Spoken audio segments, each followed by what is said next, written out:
Hello and welcome to Piano Shack with me, Woody. During the holiday sales, I picked up this J37 Tape emulation plugin from Waves. It's supposed to add analog warmth and tape saturation magic to your mixes.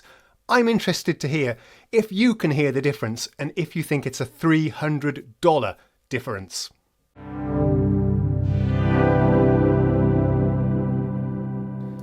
So here we go. This is another plugin from their Abbey Road Studios suite. It's called J37 Tape. Now, the regular price is $299. I've warned you before, never buy Waves plugins at full price. This one is regularly on sale for just $29, and that's what I paid for it. So this one emulates a multi-track tape machine recorder, the J37. It adds tape saturation to your mix to add analog warmth to your digital mixes. You can adjust tape speed, bias, noise, saturation, wow and flutter, and a few other parameters as well. It even adds quite a nice tape delay effect like the Copycat delay machine. You can even adjust which exact tape formulation has been modelled. The Waves Abbey Road J37 Tape emulation will bring stunning analog warmth to your digital recordings, delivering a level of hardware realism never before experienced in the box. So let's head over to Reaper, where I have a few instances of this plugin activated, and we'll take a listen for ourselves. So once again, the track that we will use for the demonstration is Dead Roses by Andy Cole. Let me play you a few seconds without any added effects.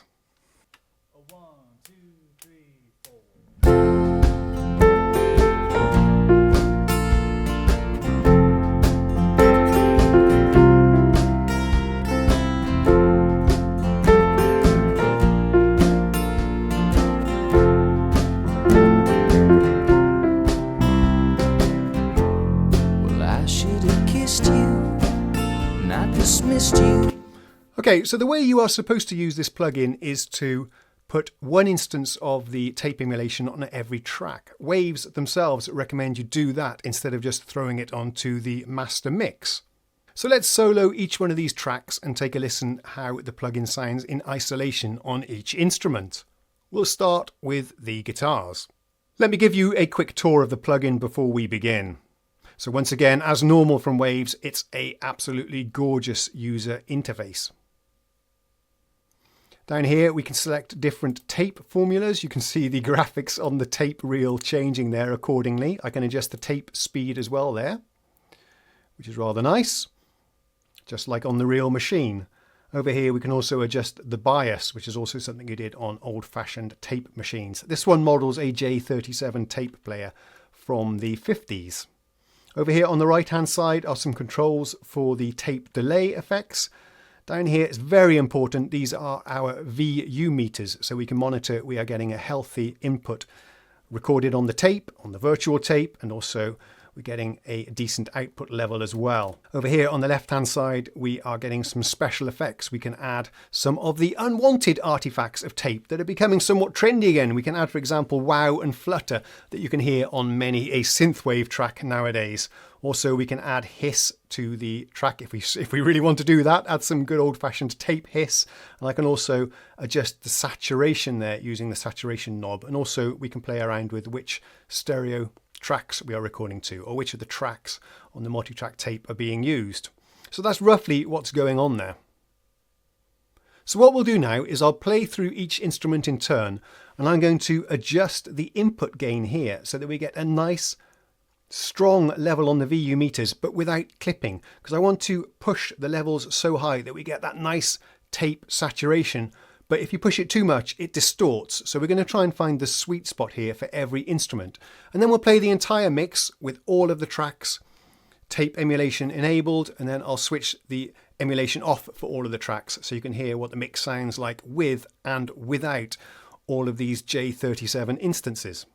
I'll also reset this back to the factory settings, which is the factory default here. Let's do a full reset, which I feel is the best values to use for this test.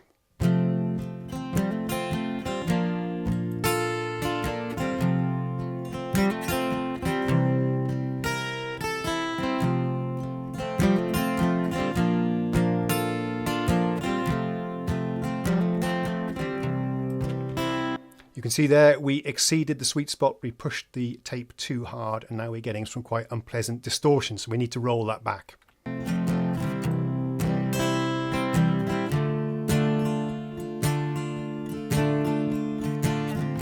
So I'm using my ears and the VU meter down here to see that we have good levels.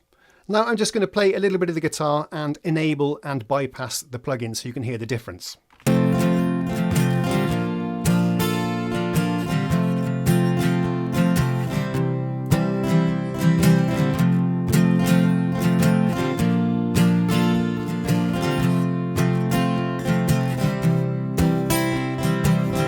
Bypassed.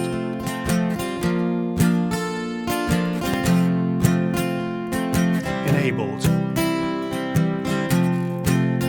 Bypassed. And enabled. Let's move on to the next track.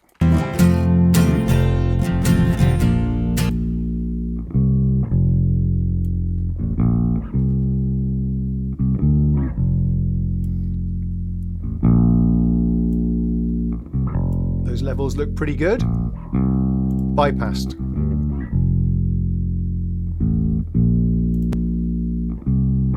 Enabled. Bypassed.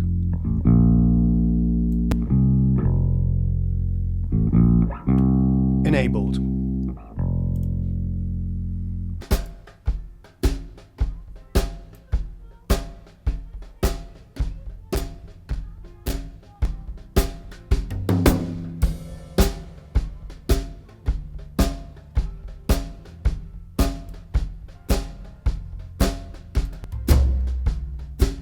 Disabled. Enabled. Disabled.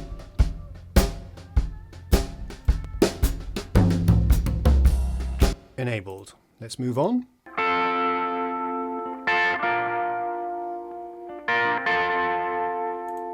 Disabled. Enabled. Disabled. Enabled. The piano.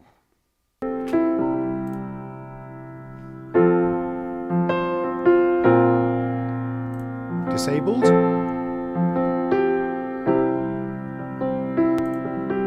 Enabled. Disabled. Bypassed, maybe. Enabled. Finally, let's listen to the vocals.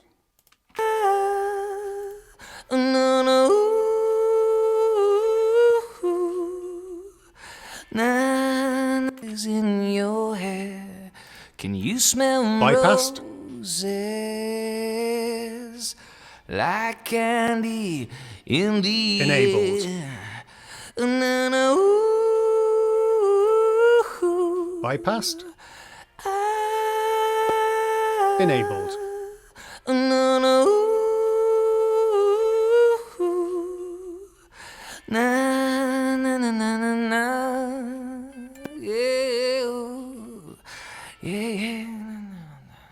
Okay, so that was each track in isolation. Now what we'll do is play them all together with the plugin running on every track, and then I'll be able to disable all the plugins at the same time so we can see how it affects the entire mix. We'll start with everything bypassed. Let's go.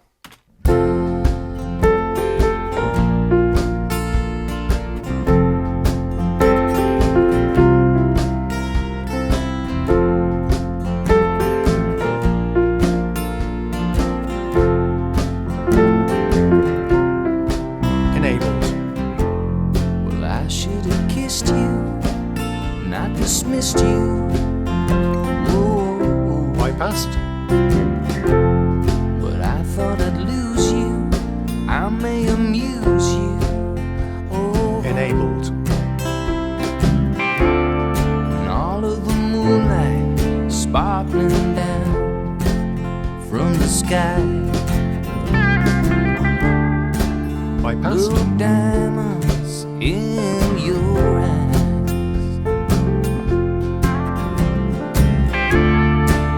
Taste the sweetness of your smile. Enabled. Dead roses all the while. Bypassed. I smell them roses. Dead roses in your hair. Can you smell roses? Enabled. Like candy in the air. Okay, one more test that I like to do before we finish off this video. I will disable the effect on all of the individual tracks, but I'll add it to the master bus. So this instance of J37 is on my master bus at the very end, well, just before the peak limiter, which is Waves L2, another plugin I picked up during the holiday sales. So what I'll do as the track is playing the entire mix, you see we've disabled it on all the individual tracks, but I'm just going to increase the gain here until we reach a nice level of saturation. I'll push it a little bit further so we get some unpleasant distortion, and then I'll back it off. One thing to note is that the input gain and the output level is matched. They're linked using this knob here, this button here. So that as I increase the input, the output goes down accordingly, so we get the same level of volume, which is really good because you can hear the effect of the plugin without getting deceived by any volume changes.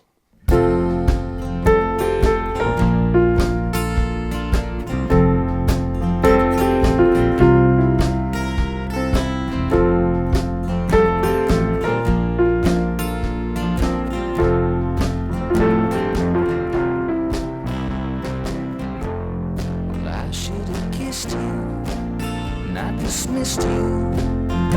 Whoa. But I thought I'd lose you. I may amuse you. Oh. And all of the moonlight sparkling down. Bypassed. From the sky.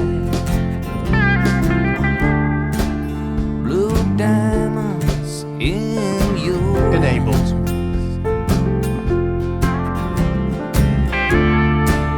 Taste the sweetness of your Bypassed. Enabled. dead roses all the while.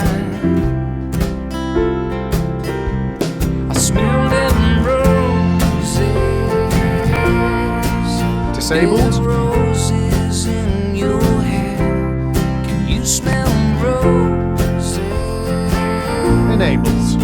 Like candy in the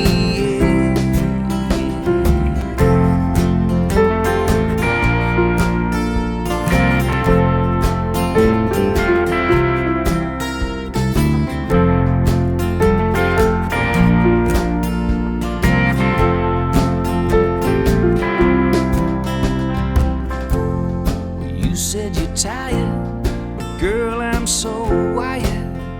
Oh no.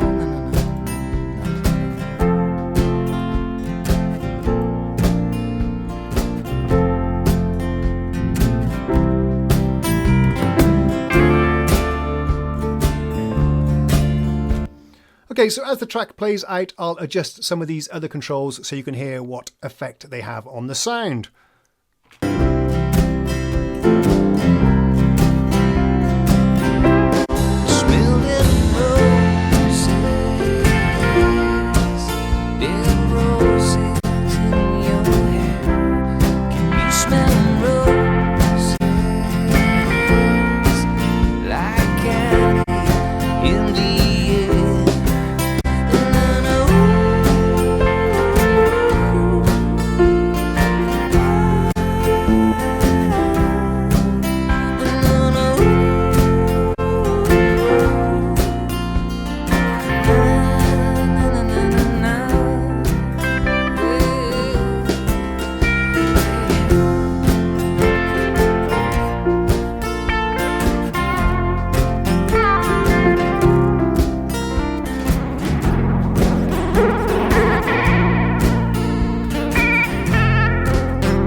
So that was the comparison. I'm very interested to hear from you in the comments. Is it worth $300, $69, or even $29? Do let me know. Thank you ever so much for watching this video and for subscribing.